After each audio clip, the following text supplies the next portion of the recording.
I'm sorry, I apologize for being a little bit late. Oh, let's see, I'm gonna put this on correct. There we go. I was in a phone call. Really absurd phone call, but sometimes... Hey Jack, nice to see you. Sometimes you just have to have difficult phone calls and then just try to deal with the difficult stuff that comes out. I hope everyone's having a nice week so far.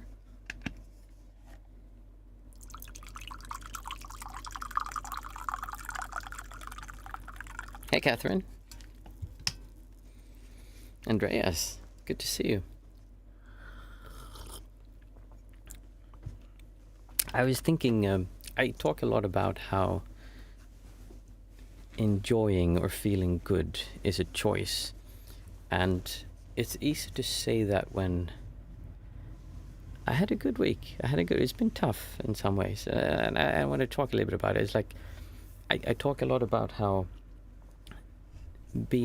feeling good, well-being is not something that's necessarily dependent upon your outer or inner world, but we've kind of been brought up to believe that that's the way it is. And the difficult part, and you can actually see this when you can look at this and say, like, hey, wait, I can choose happiness. I can choose feeling like I enjoy being here. And then when something becomes difficult, it's more difficult to do that because there's a sense of, it's scary to not feel bad. It's like, well, what if I don't feel bad about this? Who would I be then? What would happen? No, I need to feel this tension. I need to feel bad, because if I don't, then it's almost like if I don't feel bad, something bad will happen. We believe that we need to feel that badness, that sense of discomfort to keep us active. And if you think about what it is, like I talk a lot about this also, that I think the whole idea behind ego and people talking about the self is a misconception, because we think about concepts. We think it's a concept of self or a concept of me or ego or whatever. But that's not actually the problem, because you can take away the concept. Look at what all the non-dual people do, but they still have suffering. The problem is that there's a sensation of a centered point inside of you. There's a feeling. I'm doing this because when you sit and you take away a lot of this distortion, it feels like it's usually like here, and especially there's a point down here by the navel. If you really scale away a lot of things, there's a point down below the navel. And you can feel that when you feel attacked, you kind of like hold your stomach like this, because the sense of self seems to be originating from that area.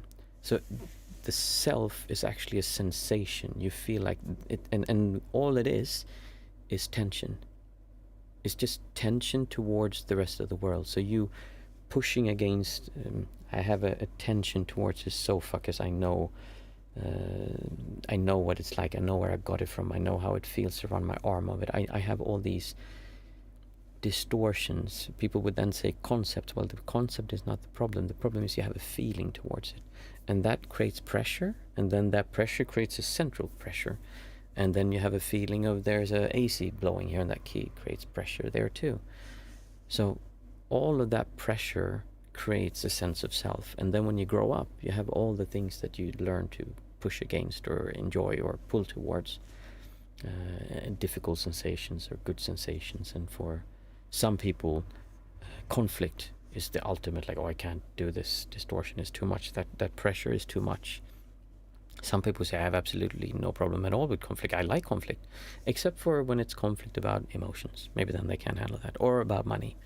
And some people have a really hard time with their body, the distortion they have towards their body, or about economy or money, or being cheated on, or being lied to, being mistreated, being not allowed to take up space wherever you are. So all of those things push, and they create this feeling of sensation of a self. And when you start letting go of that, it's kind of scary, because it feels like it's dangerous to not do it. The feeling is like it's JVB. It feels like it's dangerous to let go of this distortion, because I need to do that to protect this entity, this thing here. And then when people try to get away from concepts, then they say, well, it doesn't matter with money, I don't care about this stuff. And then they kind of Basically, it's the problem, like this is my desire, my wants, and this is reality. And the problem, I always say, is neither of these, it's the distortion in between. Now, spirituality, try to change your beliefs and values, like just want less or do less about this, then you will be happier. And that there is a sense to that, because there will be less distortion, but there's still a distortion there. If you look at the non-dual people, they basically say that, well, this world isn't real, it's just an illusion, we don't exist. So they try to change how you view reality. It's kind of a delusion, I guess. I mean, it could actually be that they're true, but what they're trying to get you to do is to delude your senses, say like what you're experiencing is not real. So they try to change this. What I'm talking about is this here, and how that there is created from both of these. And you can never create the perfect world. You can also never create the perfect wants and desires. You will always find friction somewhere, but you can look directly at this and you can see how that hurts you. And when you see how that is not a nice thing to do, especially when it's difficult, that's actually like a gift in one way, because then you can feel how uncomfortable it is, and then you want to let go of it. So for the last few days, I've had some a bit absurd things going on that I've had to deal with that don't really relate to me, but someone I care deeply about. So I have to look at that, and I can see like, hey, this is really not enjoyable. Like I don't like this feeling, and I don't want to like close my eyes to it and don't look at it or avoid it, but I actually want to feel, what does this feel like? And if you look and feel that, you kind of feel like it almost goes around, ripples through you. And then you can see that this is not a nice thing to do, and you can learn to let go of that. Still doesn't mean that you're going to solve the problems in reality. It doesn't mean that you're going to have the perfect desires or belief. It just means that you look at this, and then you can choose, what do I want to do here? Do I want to continue? Do I not want to continue? But then you won't do it from anger or fear or desire or aversion, or like, then you do it because it's what you believe in. Does that make sense? I hope so, because it's something that I've been dealing with lately, and especially when I usually go around and feel very little distortion. So when something comes that is difficult, it's it's name and form, then it's difficult to feel distortion. No, it's apparent how uncomfortable distortion is, and that we should really work towards not having it. I hope that gave you something that could be useful for someone. And if you want to, we can talk about it more later. You feel free to ask questions, but I think it's a good theme to look at and think about.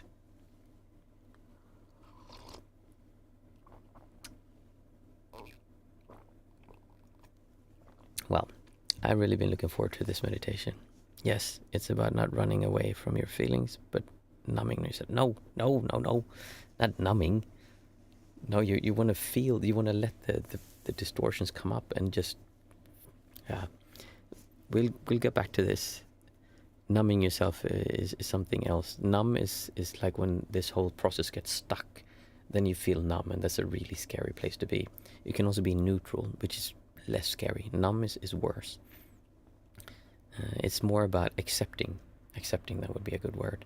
And the way you do it is that you, and I'll say it very quickly, the way you do this is not by pushing them down, not by expressing them. It's by coming to your senses and experiencing the world with your eyes, hearing, tasting, touching, and experiencing all your senses around you. Because when you do that, and you're really in your senses, and you don't get caught up in this like this emotional roller coaster going on inside, but instead you're using your senses, then your body will say, like, yourself will say, no, this is so important. You can't just be out there. You need to be here. You need to focus on this. You need to be scared of this. And then you let go of it, and then eventually you will focus back out on your senses, which is why we do the 5, 4, 3, 2, 1 method. And then when we meditate, also we do that to calm down our senses so we can have an easier time being aware of them. I misspelled it. Sorry, I'm typing too fast. No problem. It's no problem, JVB. Cool. So let's get going. We'll do the 5, 4, 3, 2, 1 as usual. And for those of you who new, we do an exercise 5, 4, 3, 2, 1. We say 5 things out aloud that we can see, 4 things we can touch, 3 things we can hear, 2 things that we can smell, and then 1 thing that we can taste. And we really experience these things. We really try to look at. So when you say it out aloud if it's possible. If not, you can say it to yourself. But the main point is that you need to stop and look. Stop and touch and really feel. And not necessarily take the first thing that comes up, but take your time to see these things. After that, we sit for 20 minutes and we have a question and answer after, if there are any questions. Good. So you can say it along with me. I see 5 things. I see a handkerchief. I can see a box of colored pens. I see a pair of earbuds. I see a thermometer. And I see a pair of speakers. 5 things that I could see. I would take 4 things that we can touch. I can touch the sole of my foot. I can touch my shoulder, or the t-shirt on my shoulder. I can touch my woolen sofa.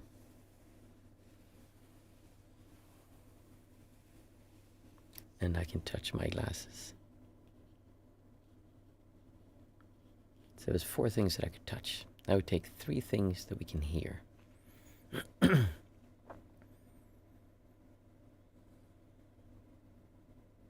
I can hear the humming of the pump outside for the AC.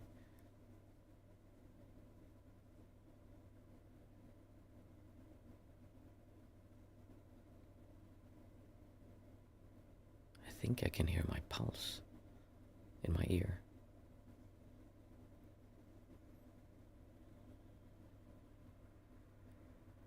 I can hear the whooshing of a car passing by.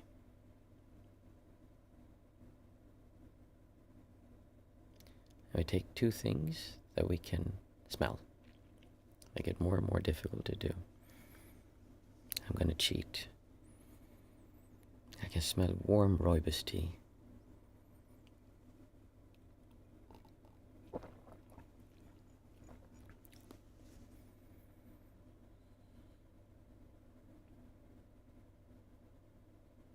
I can smell the cool air from the air conditioner. And finally we take 1 thing that we can taste.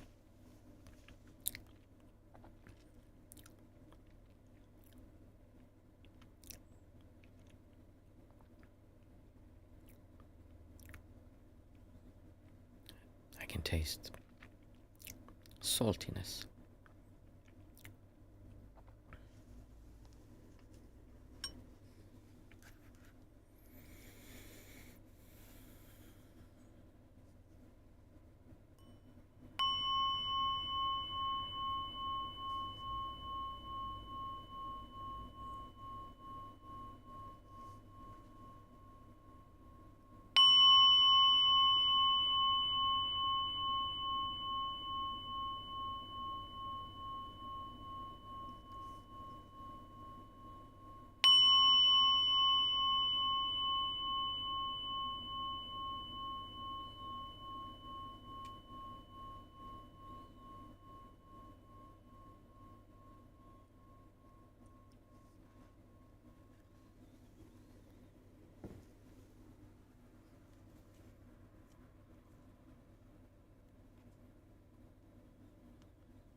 As usual, you're free to keep on sitting, or if you have any questions, thoughts, then ask me.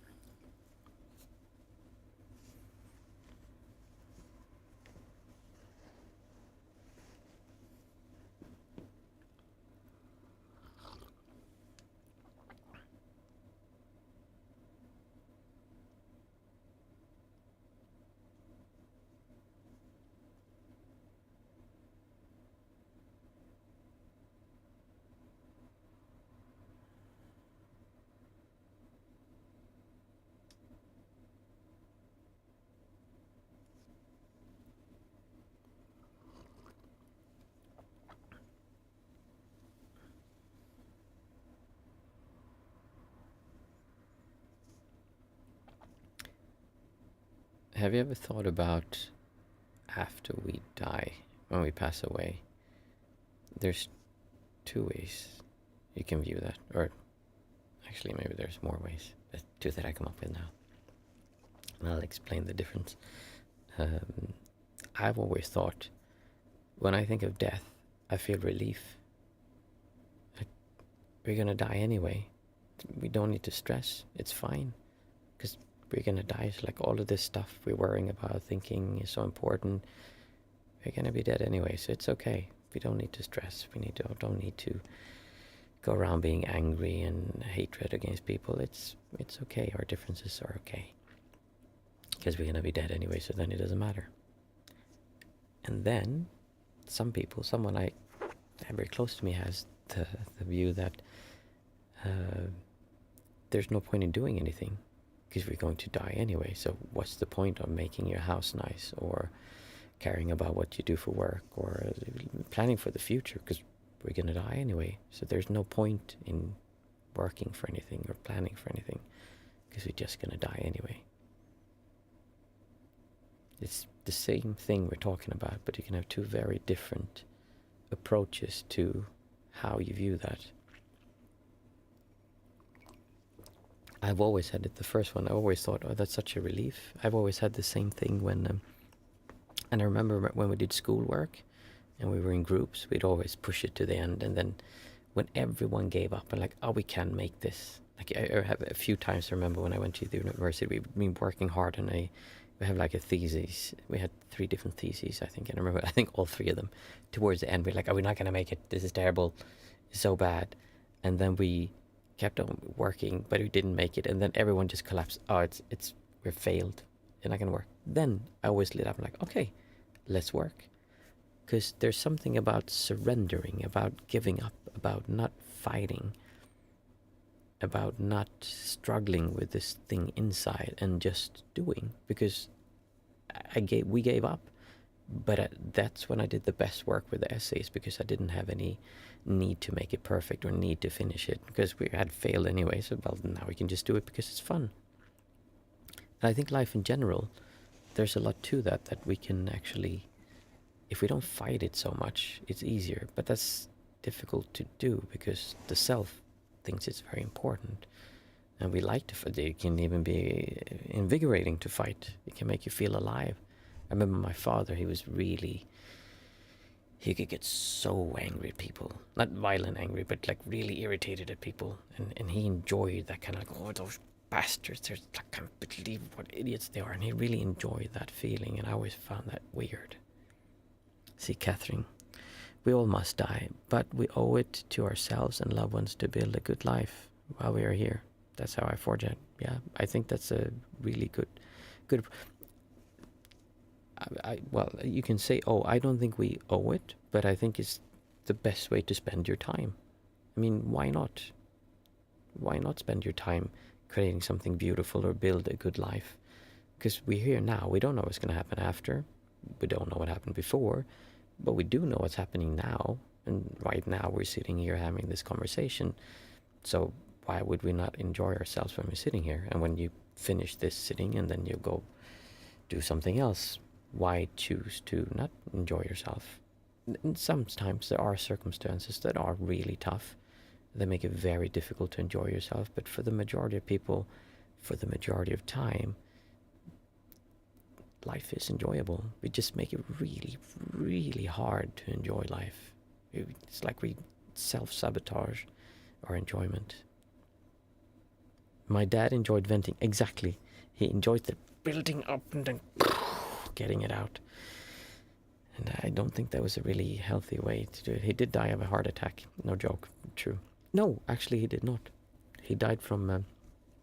he had a bypass when he was 44, I think. That's a long time ago. That was not common to do a bypass in Sweden then. He was one of the younger people who did it.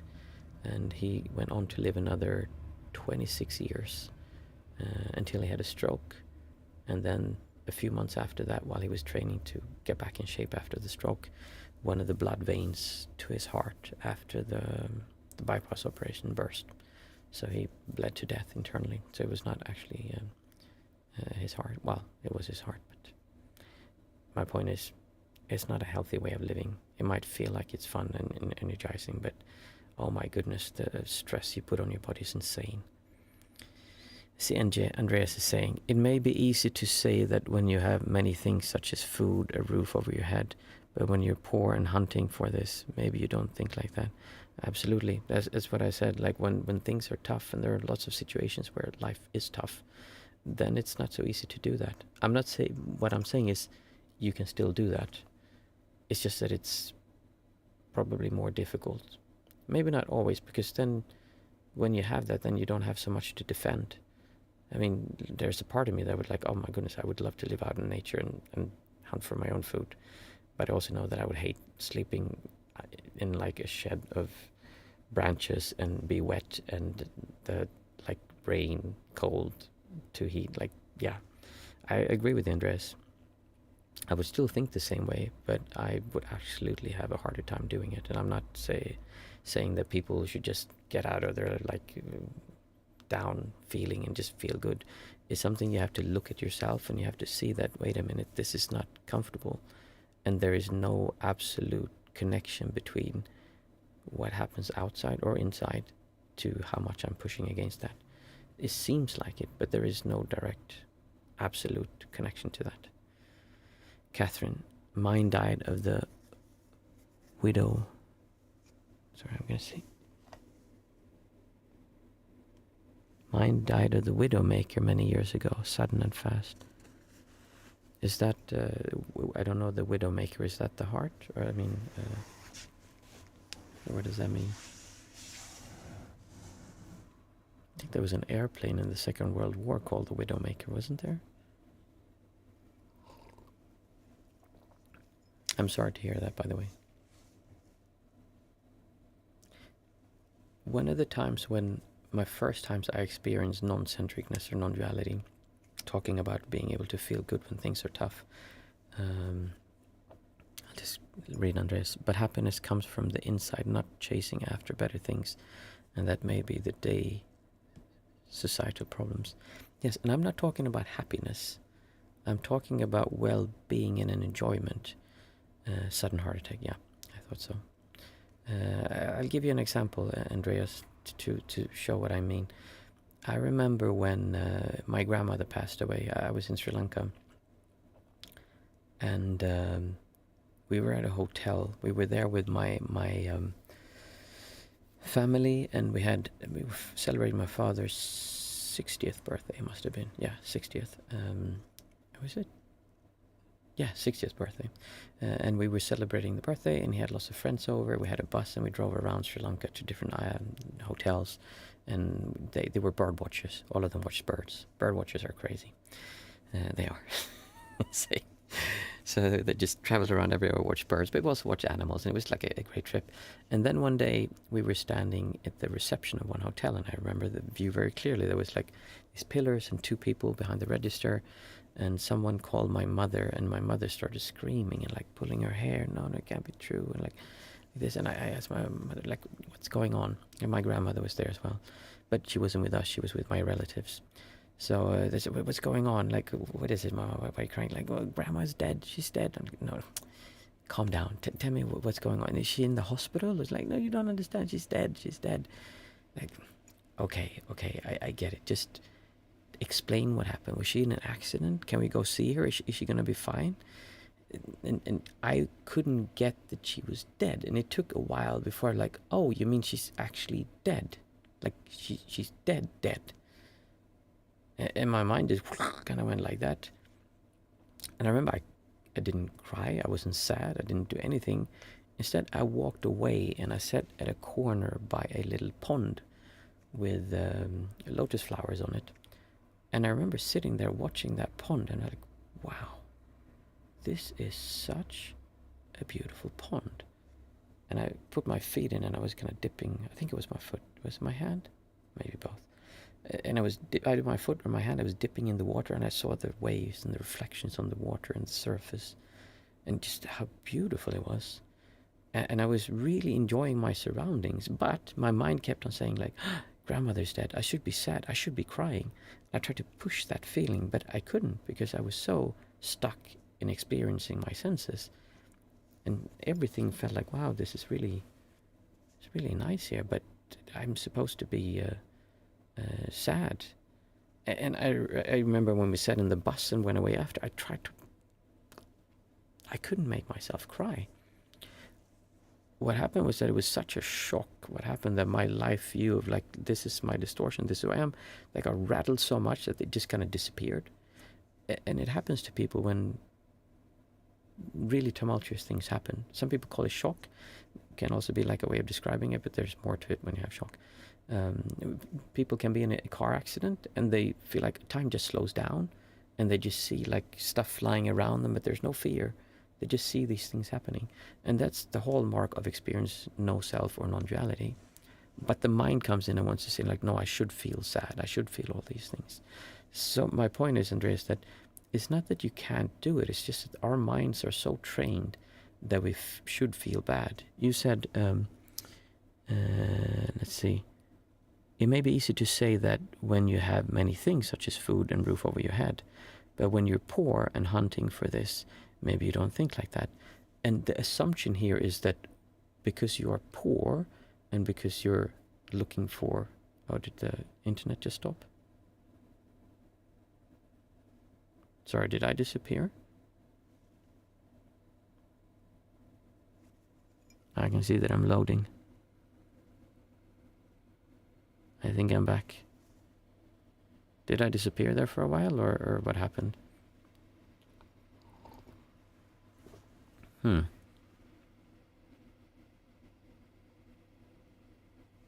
I think I'm streaming still, right? I didn't disappear?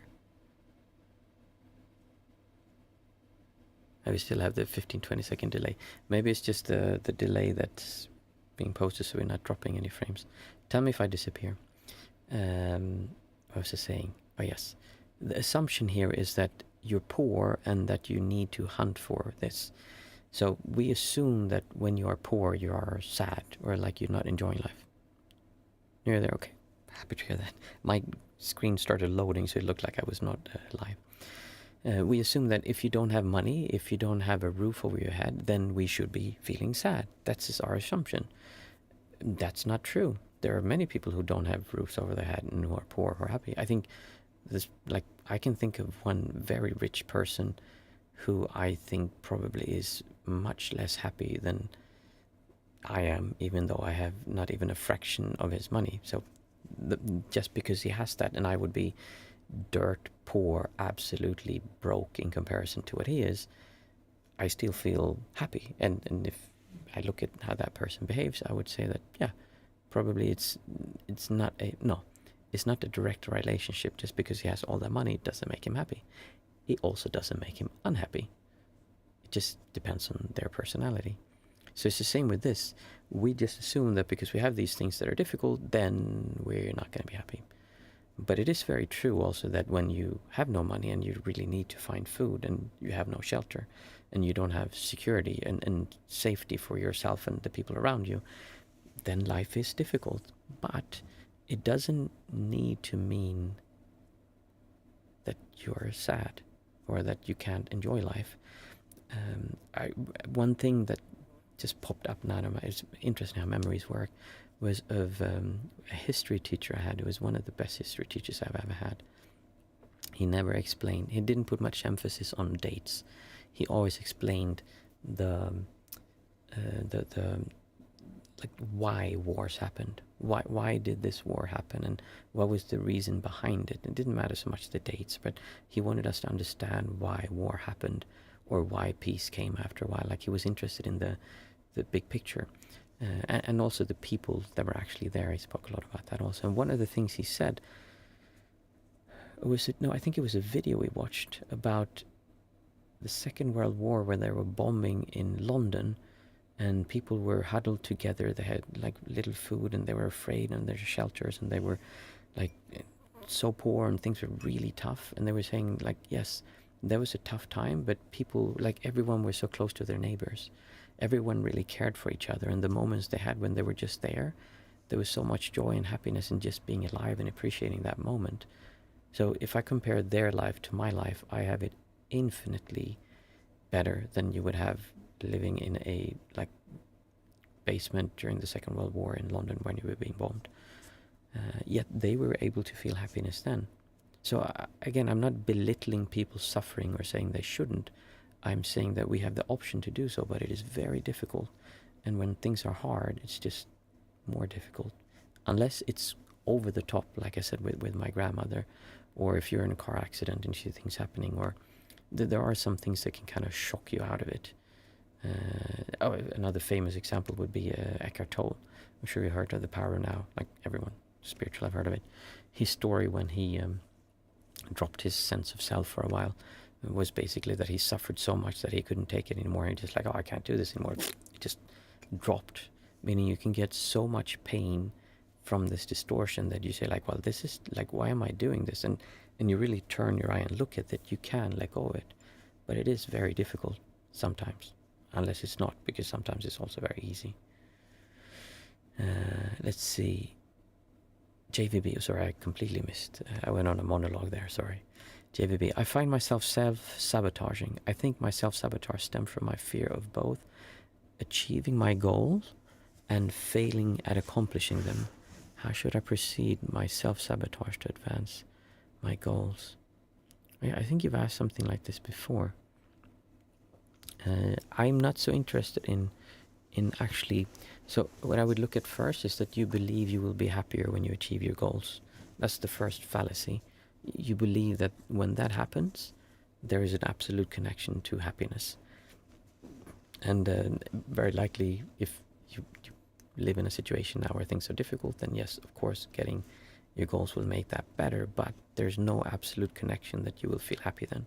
If that was true, then just look at people who have achieved a lot of things and became very famous. They are not always happy. In fact, some people commit suicide because they suffer so much, or they are miserable when things go good because they thought they were going to get something and then they don't get that. So I would be more interested in looking at that feeling that you have, that you believe, I'm not going to allow myself to fully enjoy being here now, but in the future, when I've overcome my self-sabotage and been able to achieve my goals, then I will allow myself to be happy. So instead of focusing on achieving the goal or trying to stop the self-sabotage, I would look at, why are you not enjoying being here now? What is it that that would be the self-sabotage, I guess.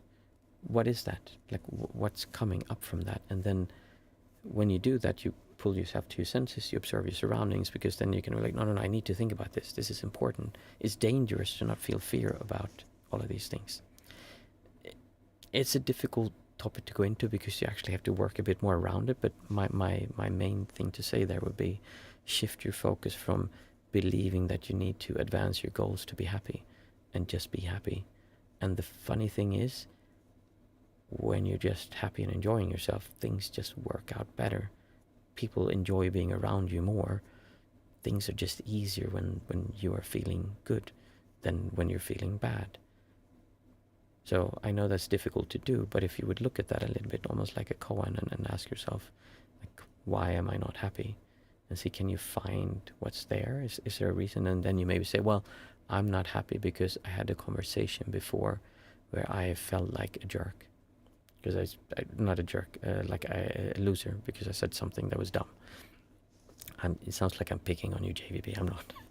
My point is that I don't know if you are like acting silly or not, but if you would look at that, despite if you are or not, then look at that feeling and say like, well, I'm not doing that now. Like right now, there's no one here, or maybe there is someone there, and you try to let go of that now, and then you can worry about it next time. It's difficult because I want to go into so much more detail, but I won't. Yeah, I hope that gave you something to look at least. Shift your focus. See, Andreas, when my uncle died of cancer, I mostly felt that it was good for him, that he didn't suffer, that I should not be selfish, that he should live at all costs, that he didn't have to suffer anymore. Yeah, I can understand that. My best friend's mother had cancer. She was very bad, like really, really bad for a long time.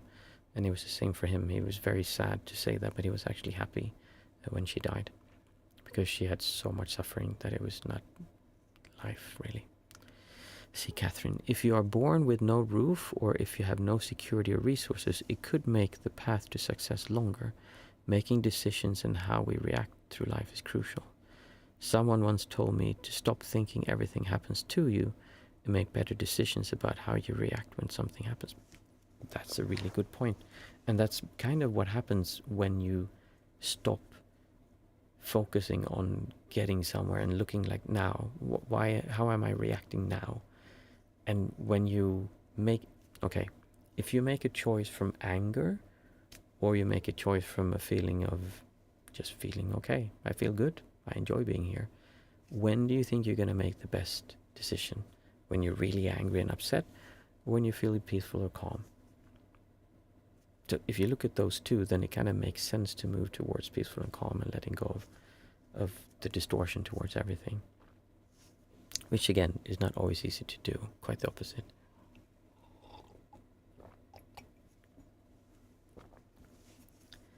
I used to say, why is this happening to me, when something bad happened?